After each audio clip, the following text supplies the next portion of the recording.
worry about Yeah, it is what it is, man. You know.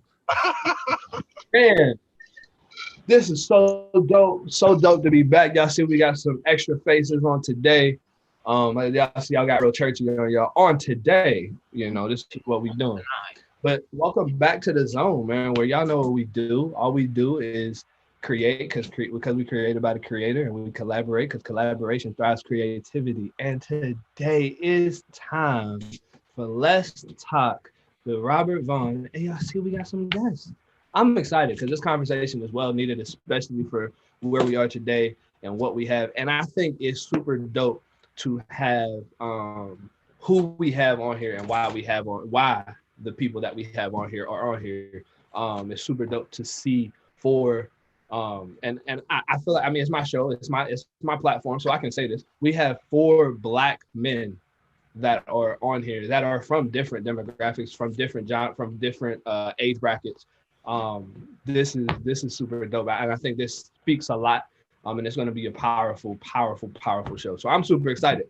Mr. Vaughn, I'm gonna let you take reins, brother. All right, man. Thank you. Well, originally the show was going to be about branding, and we were all set to talk about primary branding and brand extension, brand stretching, brand enhancement.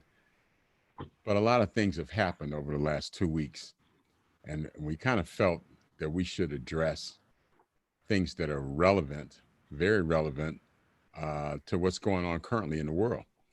Unless have been in a coma for the last 2 weeks, you have to be aware of the anti-racism protests that are going on worldwide.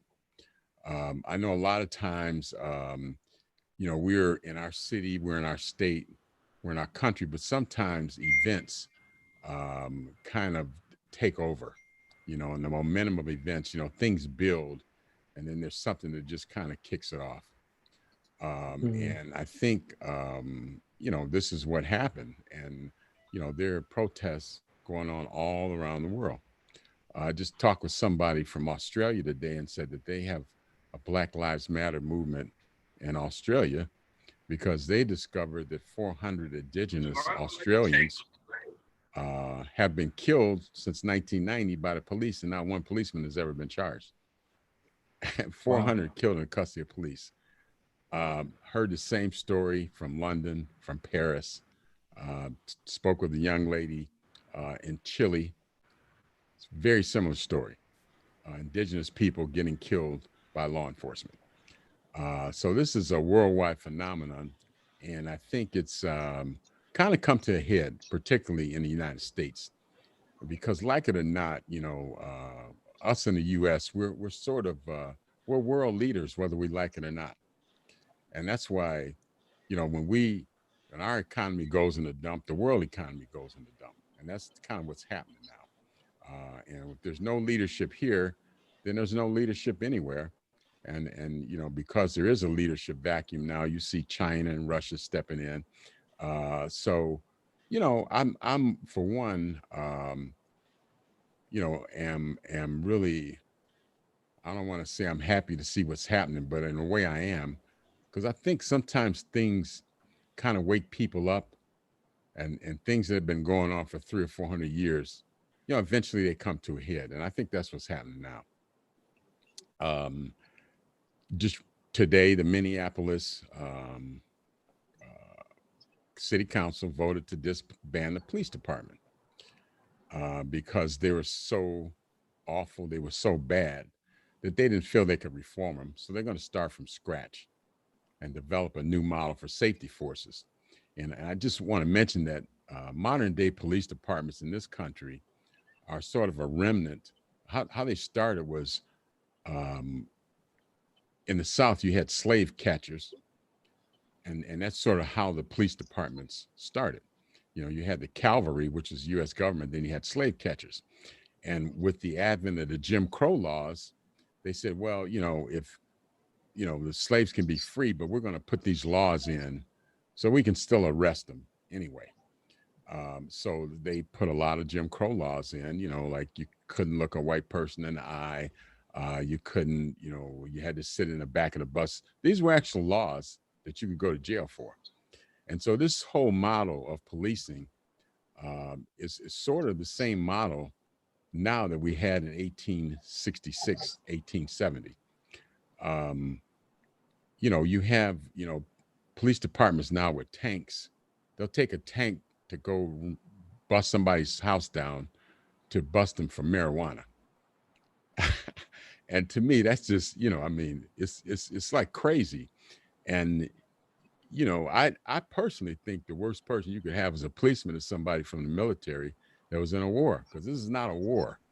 Right. The police departments are safety forces, and they're supposed to keep us safe, not beat us up. But if you look at some of the pictures you see on TV, I mean, they look like stormtroopers from a sci-fi movie or something. You know what I'm saying? I think that's probably one of the most craziest parts. Right. Yeah, they're throwing grenades at people, rubber bullets, and all rubber bullets aren't rubber. Some are plastic and some are wooden, and they can cause brain I mean, you got damage. people They can throwing them kill back, you. though. Yeah. Like Yeah. that's the other part. You know what I'm saying? You got people throwing them back, which is even crazier. And yeah, I can go on a rant on that. So, I think one of the things I want to see happen is a lot of energy, a lot of protesters, and I think we have to convert those into votes. Everybody that's involved needs to understand that, protesting is fine, but you have to change things politically by getting like-minded people elected to office. If you want to change the police department, you're probably not going to do it with the people that are in there now. So, I think we need to kind of understand the political process and also the economic process. We have a lot of buying power. If we choose not to do business here and not to do business there, then people take note. So I think we have to kind of like bring it all together, take that energy, and let's, for once, let's really change something. I mean, I've seen this. I've seen riots before. I remember when Martin Luther King got killed, and the riots that ensued with Rodney King. But it's like they have the riots and then nothing happens. And I don't think I wouldn't call these riots. This is a protest and a rebellion. So it's totally different. It's worldwide. So I think we got a golden opportunity here to really foster some change. And I'd like you guys to chime in. You was about to say, focus? Well, no, I was just gonna say that he hit on something that's what I'm kind of like. We need solutions for the change, and we need action for the change. So that's why I think that's where we need to be talking about a lot more. So I'm definitely glad we're taking, we're on this together talking about this, because I think we all as Black men play a part in being a part of the solution. But I think definitely what Vaughn, Robert said, it starts within the government and it starts within, mayor's office and all that. But I think too as well, what about us within our own communities being active? Yeah, I say that to say that, yeah, I think we need to get to the solutions. I mean, I understand people are frustrated. I understand that people, are, looting and rioting because they feel like they're not being heard. But I think it's other ways to be heard than to, I don't know. I'm tired I'm tired of having this conversation. I'll be honest with you. I'm getting frustrated about continue having this conversation. Like it's exhausting. Like we should not still be having this conversation over and over again. I definitely agree with you, Robert, when you talk about the police force. They need better training. I think that's a big thing. Definitely nobody in the military should be a cop. Absolutely. I agree with that too as well. But yes, just in general, why is it that, and I hate to say it, but it is what it is, white America does not want to take the time to learn about Black America? Because I feel that's what it's really about. They don't understand us. They don't want to take time to really understand who we are as a people, as a culture, so they don't know how to deal with us. So to me, this is my personal opinion, they just kill us off. Easiest way not to deal with them, easiest way not to understand them, their plight, their culture, where they come from, because we grow up in different cultures, we grow up in different plights. So that's another conversation that I don't hear enough. the same opportunity that's a 17-year-old that might be in Hudson compared to a 17-year-old that might be in East Cleveland, it's not the same. So let's talk about the education. Let's talk about the neighborhoods and how all that impacts the person and how we're viewed by each other. And I said a lot. I'm on a lot of different rants, but I want somebody else to chime in. Go ahead. I'll say the answer just to kind of to your question. I think the reason you don't get a lot of white America trying to understand the plight of Black people or the actual culture or just Black people in general is because this is hate that's been passed down through generations. So it's not even just that. It's not even just that. Like the people. So the white people that you see now, that's all white supremacy and all that. They ain't come up with that. This is what they've known from their families from years and years of generations, from going back to Jim Crow laws, from going back to all the way to slavery. Like that's just been passed down from generation. Right. And so just as we as Black people now, when we educate our children, we have to tell them, hey, your life matters. You are a powerful, strong Black person. All of that, and we want that to carry through generations. In the same way, in the generations before us, these white people told them these Black people are stupid, they lazy, they don't know what you know what I'm saying? They're not human or all of that stuff. So that stuff has been passed down from generation to generation. So because of that, that creates that stigma. And now you have a generation of people now where it's like a lot of them are just repeating what they've heard. You know what I'm saying? And so now for us, we've gotten to the point of like, nah, we're tired of it. You know what I'm saying? We're not gonna stick, we're not gonna just continue to live with this. And so I think that's where you get a lot of the looting and the rioting and the protests. Now, me personally, my opinion, I think Jones, this isn't Jones' view at all. This is my view. So don't crucify him. You crucify me for this one. I think rioting is probably one of the silliest things to do, and rioting and looting. Protesting is fine. Rioting, looting, I think that's very, very silly. Because we talk about, well, rioting and looting is what got their attention. No, the protests got just the mass amount of people who continue to bring attention to the issue, right? You didn't draw attention to your issue by destroying your own community. You didn't. I just don't believe that to be true. I believe that there was just as many rioters and looters there were before. It used to be, I think there was just a lot more just rioting and then like less peaceful protests, or there was less coverage of the peaceful protests. Now, as people are getting fed up and feeling like they're not being heard, the peaceful protests are growing. So you have more people, you have whole streets looking like the 2016 Cleveland Championship Parade full of protesters, peacefully protesting, just walking through the streets and letting their voice be heard that way. They didn't get the attention by burning down a Target. You know what I'm saying? You didn't get the attention by going to the Justice Center and breaking all the windows. All that got you was pepper spray and arrested. Yeah, and I like to piggyback on what you said, because what happens a lot of times, and this is nothing new, and this is how I've seen it in riots from the late 60s going forward, and I'm sure it happened before then. But what happens is they'll have what's called agent provocateurs. Yep. What agent provocateurs, and I used to use them, what agent provocateurs do is they'll come to a peaceful protest, and then they'll start looting. They'll start burning, and their whole, Minneapolis arrested 10 of them the first night of the riots, and all 10 of them had ties to white supremacy. Yep, absolutely. And so they'll get things going, and they'll take a peaceful protest and turn to a riot, and then the cops have a reason to come in, and then that kind of cranks it up a level, and then things kind of get out of hand, So I think people that are protesting have to be aware of agent provocateurs, and if you see one, you should stop them. Right. You should stop them. Sometimes they have weapons, but I remember all days when they had riots, if they didn't want, any trouble, well, they would have people watching for agent provocateurs, and they would be police officers, and they would have weapons too. You know what I'm saying? So they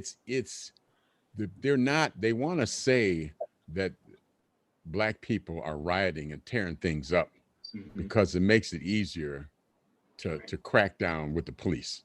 Right, and it plays into the stereotype. It plays into the stereotype of Black people just being angry and violent. Right. But one thing that I'm kind of pleased to see is that they always white supremacists always tried to frame it as a race war. It's white against, it's not white against black. It's the power structure against everybody. The protests I saw, it was way more white people out there than black people. Because I think they're realizing too, you know, that the police are dogging them out.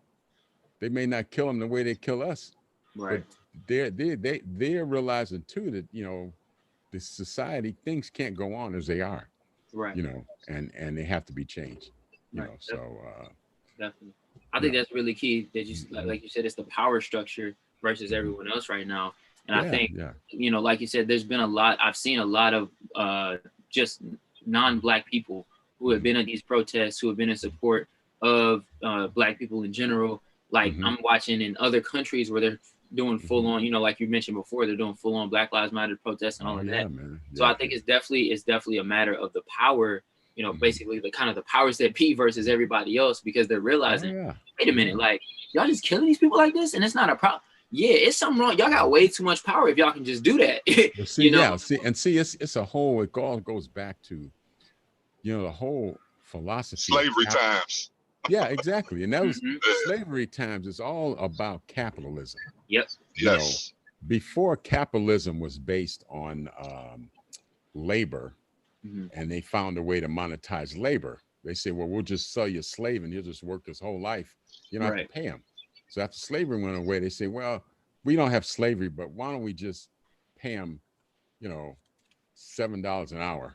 And he'll still have to live like a slave, or lock them up, or put them in the penitentiary. Lock them up, Let's talk about it. Let's talk about it. Yeah. Well, see, the prisons are for profit.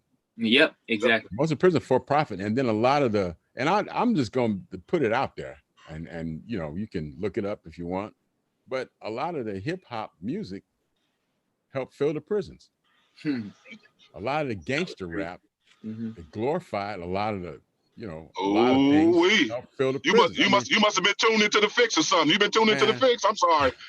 Dude, I talked to a label executive one time, a black label executive, and he told me he was at a meeting, and the same guys that own the labels also had stock in the prisons. Wow. And he said he wanted to, because if you remember, you know, you used to have the Lauryn Hill type rap, and remember the Last Poets. If you guys want to hear something political, check out the Last Poets. And then all of a sudden, all that stuff went away. Black Sheep. Yep, I know what you're talking about. Yep.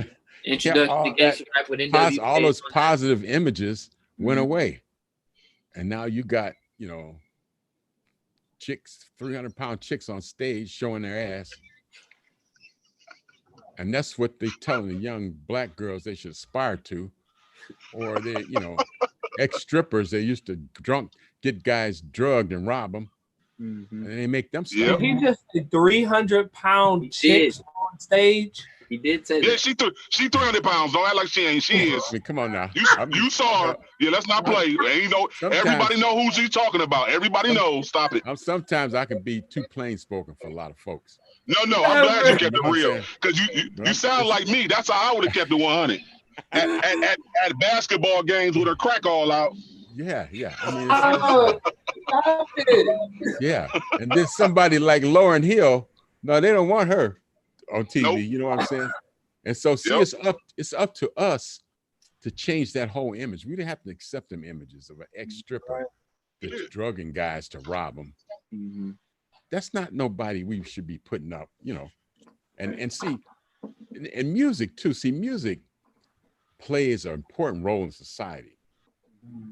Music sometimes reflects society and sometimes it leads society. Yeah. I remember there was a song called Respect that Aretha Franklin put out. And Otis Redding had put it out in the early 60s and it was nothing. Nobody heard it or nothing. But when it came back out, it was during, you know, Martin Luther King got killed. There was a lot going on, you know. And so the song Respect was sort of, it came out at a time when Black people became more self-aware of who they were, you know, and they stopped straightening their hair. They started wearing afros, you know. So it came out as a time, and the time was right for the music. And so a lot of times songs can reflect and sometimes they can lead. Yeah. You know, Jimi Hendrix had a song called Machine Gun during the Vietnam War. about, all the people, the anti-war movement. That kind of like him and Muhammad Ali kind of kicked off the anti-war movement, Yeah. and, there was another song by, the Beatles had a few songs, that kind of reflected the times and helped lead the time. So I think, you know, as musicians, this is an opportunity too to come up with an original song that will not only reflect the times but kind of help lead us, in a good direction, and away from some of that garbage that they try to sell us for music, Right. But yeah, I mean, it's this is and see this is different, I think, because this is worldwide. This is Yeah. not just happening here. Floyd. I think that was like the straw that broke the camel's back. I would agree. Like you keep dripping a drop of water, and Mhm. like the old saying, say every snowflake in an avalanche, please not guilty. You know what I'm saying? Right. I Right. didn't do it, but and Right. I think that was just a snowflake in the avalanche, and was just the straw that broke the camel's back.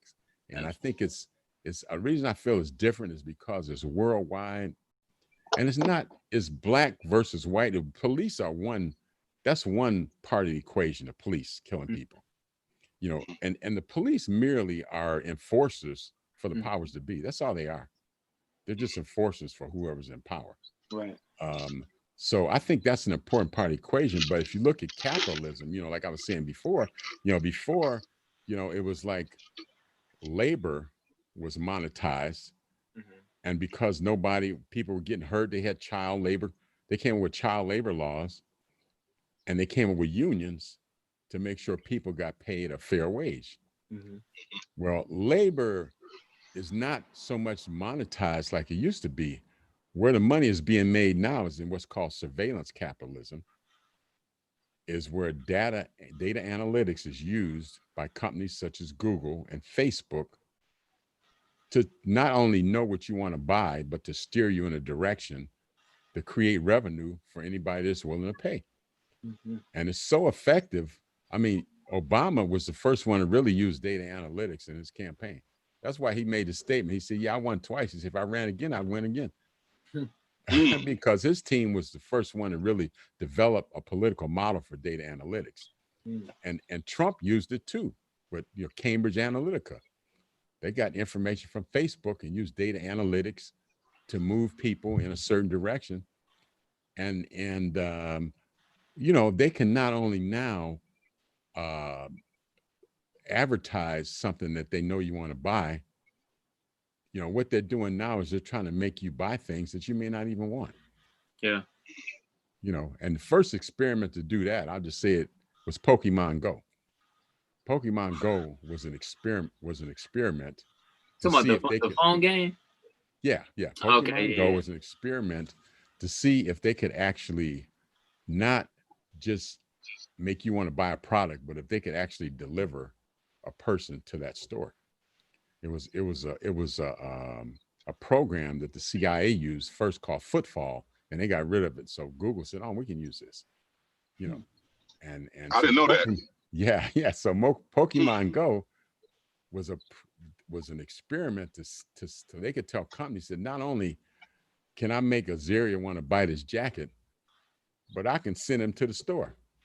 I can make him come to the store at 6 o'clock when the sale starts, and then shoot him a 50% off coupon on his phone. Wow. And see, the reason a lot of people aren't aware of it is because they do it without your knowledge, man. It's like you go on a site and it says, well, you want to log on with Facebook. Yeah. Most people do. They log on with Facebook so they get all your information. And see, every time you do something, they're collecting a piece of data, and they form a model that they know more about you. There was I'll tell you this example, then I'm gonna shut up and let DJ Focus talk a little bit. But there was a incident that happened in New York because they had discovered that young women, when they become pregnant, they become very sensitive to fragrances. And so this one young lady used to get this very fragrant shampoo. and she started ordering all her shampoo and her makeup without fragrances. And so they start sending her father ads for baby clothes. Wow.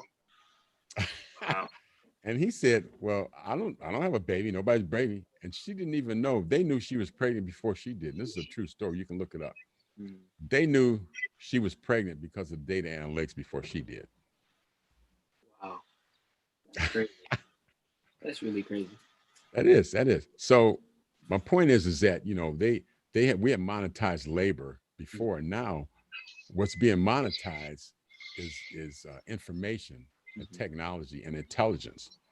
Because if you don't know how to do advanced Excel, which a lot of the data analytics algorithms and programs are written in Excel, if you don't understand that, and you don't understand what's called machine learning or artificial intelligence, because see, with artificial intelligence, when I collect a piece of data from Isaiah, I know how to digitize it, and I know where to put it, and I know how to take it to make sense. Like if I know Isaiah's girlfriend wants a new leather jacket, and she already told him she wants a leather jacket. She's been looking at it on her cell phone. She's been looking at leather jackets on her cell phone. And we know that they're married or that's his girlfriend. Well, all of a sudden you start getting ads for leather jackets on sale. Right. And not only do you get them on sale, but they, with geo mapping, they know when your phone is in a certain area. So they see you at the mall and they send you something to say, you can get this black leather jacket for 50% off. Right. If you walk in there and buy it right now. And see, that's powerful stuff. But see, if you don't are not part of the information network and information society, you don't understand these things, then you won't even know what's happening. So they used to monetize labor, but now what they're monetizing is information. So at the same time we become active politically, we have to learn these different sciences so we can be players, you know? Definitely. Yeah. Definitely. I would agree. I think, you know, just being informed in general is very, very important. Because there's, like you said, they do this stuff without you knowing. So if people is running a whole game on you, you have no idea that you even in the game. You know what I'm saying? Yeah. You lost right there. You know what I'm saying? We always thought it would be the government coming for us. Right. It's not the government, it's big corporations. It's Facebook, Google. Right. You know what I'm saying? Exactly. That's who coming for us. And they've gotten so powerful now. If they control elections, the government's scared of them. Yeah. If they get any more powerful, the government will be scared to go after them because you never get elected, you know. And that's why, you know, I think that's why Zuckerberg supports Trump. Because he know Trump ain't gonna bother him because he helped him get elected. You know? I don't know. But yeah, but you know, it's and the same way with music, man. You know, with music, they use it. Spotify uses data in their music. Yeah. Yep. Absolutely. Like they know that Isaiah's fans that like DJ Focus, you know, 40% of them also like Azaria Jones. So why don't they get DJ Focus and Z to collab on something, and then they know they can get Isaiah's fans too. Right. Right. Yeah. Yeah. I mean, so I've been trying to read up on it, man. You know, trying to learn. But I would encourage anybody to learn about data analytics because that's what's running the world now. Yeah. And if you want to be a player and don't want to be blind, you know, it used to be, oh, black people, we don't not computer literate. We still went to a whole nother level now. You know what I'm saying? So now that we got computer literate, we have to get data literate. You know what I'm saying? Right. And so, you know, and that whole thing, you know, that's the power structure, the protests, it all works together, man. Absolutely. You know, it's all, you know, it's like, it's all together, you know, and you have to, you got to be involved. You know, this is the information age and you got to be involved and you got to know what's happening. And, you know, so I'm pleased to see a lot of the younger people getting involved, you know. Yeah. And that's one thing that's been interesting for me. So I'm 24. So like, I'm looking at a lot of people my age who are coming up and are like, anyway, I see a lot of people around my age coming up and really speaking out and using their platforms that they do have, and even the ones that are taking their education seriously and getting degrees so they can get in the doors in certain places and then use their platform there to now be able to speak against some of the injustices and things like that. But then I also think it's really cool to see a lot of people um, in music who are my age who are like, all right, yeah, I was artistically like trying to go one way, but I'm gonna speak up and talk about this a little bit too because this is important.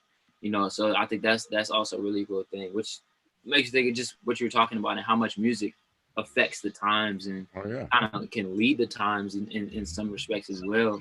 And I think it is very important that artists are very intentional about putting out positive images, because you see a lot of times, like you said, you see a lot of times just those negative images of the drugs and the guns and all that other stuff, and it's like, as much as we may feel like that's fun or whatever you want to call it, like at the end of the day, I think it's still one of those things that perpetuates the social perspective of our culture. Like, well, it does, man. It does. I tell you, it affects you. You don't even realize it affects you. I know one day I was going to work, and this was years ago, and I woke up. This had to be early 2000, like 99 or maybe 2000. When Isaiah was like, kind of in a funky mood already. I had to do that. And I put on the Chronic. I put on that. Remember the Chronic, that album with Dr. Dre, Classic album. By the time I got to work, I was so pissed off. I said, my boss say one thing to me. I said, I'm jacking him straight up. That's the music does, man. And I said, man, I'm like, yeah, and I push rhymes like wait, and I'm listening to this stuff. And when I got to work, I said, he said one thing to me about being late. I said, it's gonna be on. And I said, wait a minute, man. And the music had me like that. Yeah. Now imagine if you listen to that all day, and then you get high too. Right. And then somebody step on your foot at a party, you know what I'm saying? So music does affect the way we feel. Yeah. So it's good. I'm glad to see that, positive music coming back, That's why I like, to focus this show, man. I think hip hop music can be a positive force for change. Mm-hmm. Absolutely. You know what I'm saying? I think it's proven itself to be that with when I look back and I wasn't there, Z. I do my research on 90s hip hop, okay? But when I do my research on 90s hip hop and how it affected the times and some of the artists who put out songs that were very, very apropos for the social climate at the time, or even probably now too. $10 word. But even for the social climate now, but like I think about like Public Enemy songs like Fight the Power, like or even I can't think of the song, never mind. But just those type of songs that were very prevalent and spoke about the issues that were basically trying to be hidden at the time. I think there needs to be more of that, of speaking about the issues, but I think even more so, I think a lot of artists now, and I think some of them are catching on to this, is like we said, they need to put out those positive images of, yes, okay, we know what the problem is. We can state the problem all we want. But part of the solution is us knowing who we are as the people. So I need to understand that my identity as a Black person is not in how this white supremacist sees me. You know what I'm saying? I need to understand that I'm not a less than person because I'm Black. I'm not, a lazy person just because my skin is darker than yours. You know what I mean? One of the things I learned is that I used to work in General Electric in research and lighting research.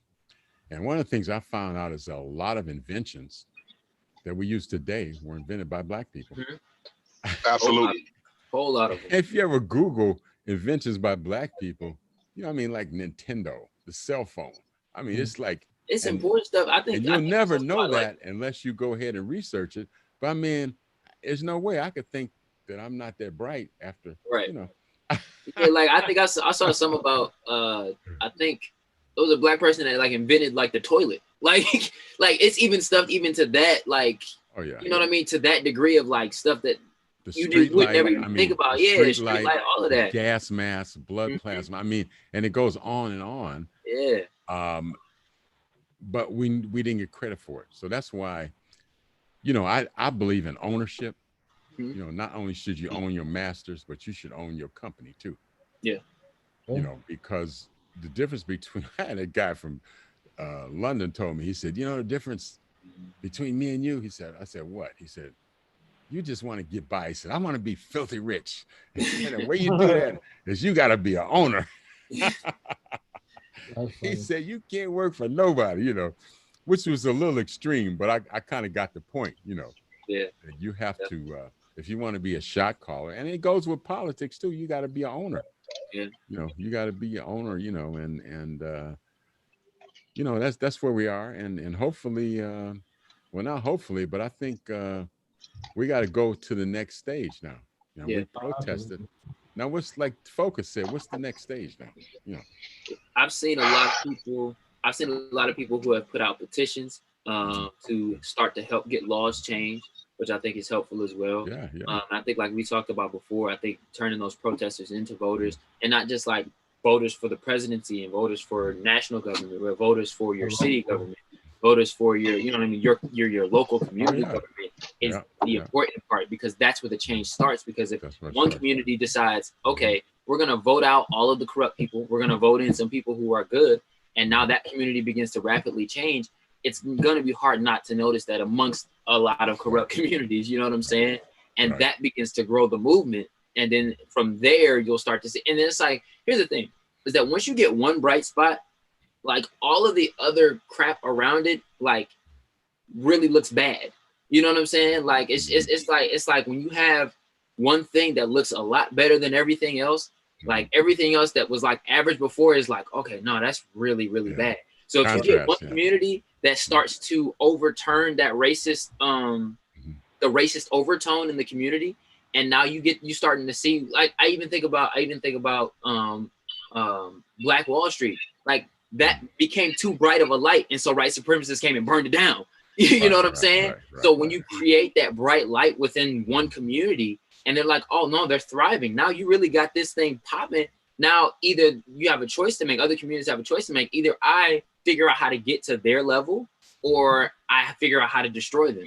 And I think if you get a good collective of communities that are like, no, we're gonna stand for the right things, now you're not able to be destroyed because there's too many of you. You know what I'm saying? But it starts with, like we said, getting those protesters to become voters. And even if, and even, you know, I understand people feel like, okay, well, my voice isn't heard in the polls.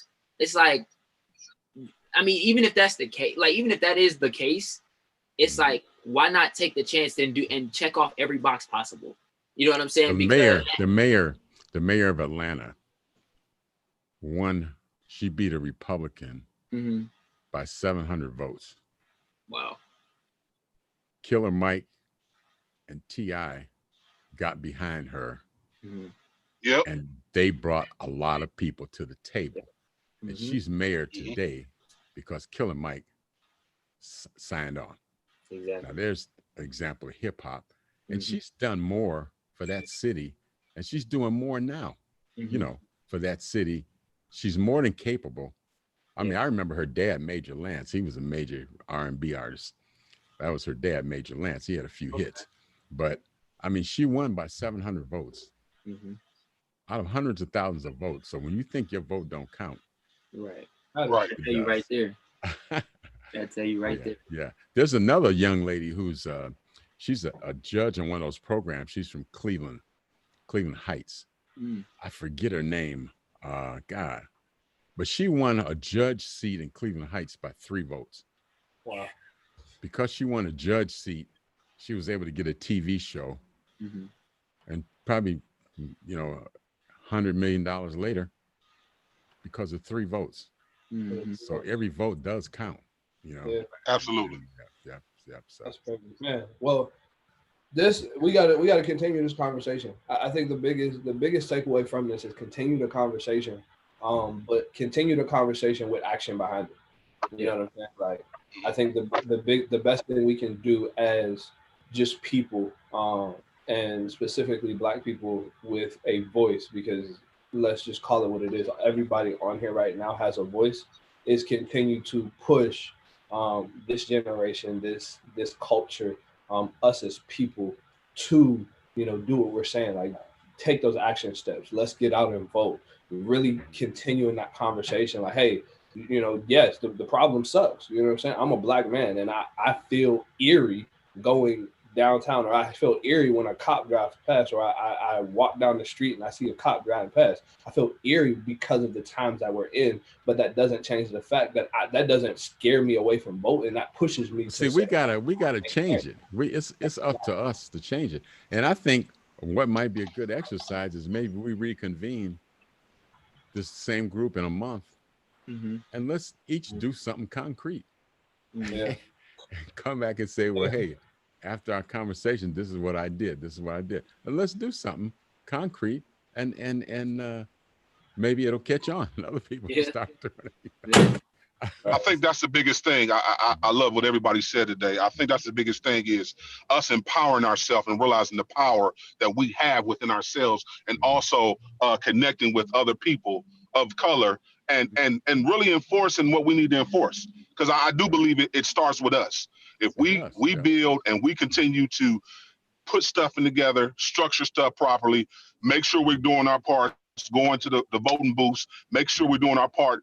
Just as citizens here in America, I think that's where it starts, and within our community. So yeah, I agree with you, Robert. I definitely going to challenge myself to another level to see what I can do. So how can I be effective within this movement? That's definitely, it needs to. I'm be honest with y'all. I'm definitely gonna be a part of it somehow, some way. But it really saddens me that we continue to have this conversation. It does. I know I keep saying that, but it's like I did my stressful, man. See, that's why we have to move to the next stage. Yeah. And the next stage is I'm gonna throw one last question out there before we get out of here. Do y'all ever think we'll get to a place where we'll be treated equal in America? Men of color. We have to. Yeah. Will it be equality for all? Man, I think when they start. No, I'm saying, do you ever think we get to a place where we have equality for all? Yeah. I think it will, because it's a worldwide thing. And I'll just say this real quick. Europe colonized the whole world.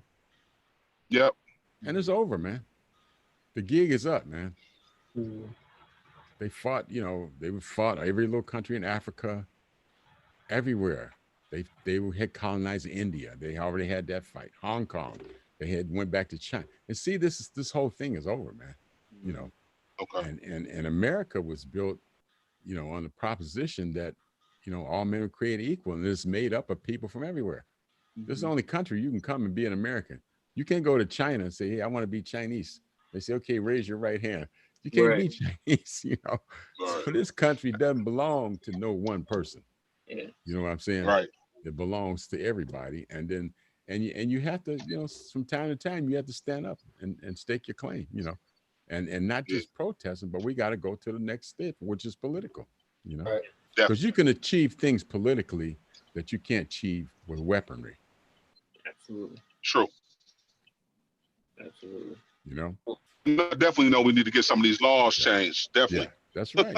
Yeah. Sure. And I think, man, just to end on a real high note, the super dope part about this show, and I know I started, I really started this on some creative type stuff, but I think the slogan and the catchphrase "collaboration thrives creativity" really speaks to what we're doing today, and what we're going through today, and what needs to happen moving forward, because collaboration also thrives freedom.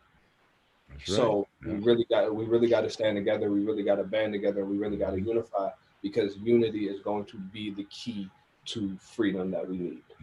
So, man, y'all know, as always, this is why we're here. We're here for y'all. This was a little different conversation, but I think it was needed, and I was super excited to have the people that we got. Thank you so much, Isaiah and DJ Focus, for joining us. Thank you, Jones. Thank you, Jones. And you know what? We're gonna hold each other accountable. Oh, Yep. absolutely. Absolutely. Convene. Absolutely. We're going to report on what we did. And Next sometimes month. what you can do is have a platform and be a mouthpiece. That's one of the most effective ways. I always tell my wife, she said, if you could go back to college, she said, what would you have done? I said, I would have either majored in music management or I would have been a journalist. And she said, why a journalist? I said, because a journalist, you can affect change, man. Yeah, that's good. Man. Well, as always, y'all know what it is. We're going to change the catchphrase for the day. Collaborate, because collaboration thrives freedom and creativity. And remember to always, always, always, always create, because you're created by the creator. We are.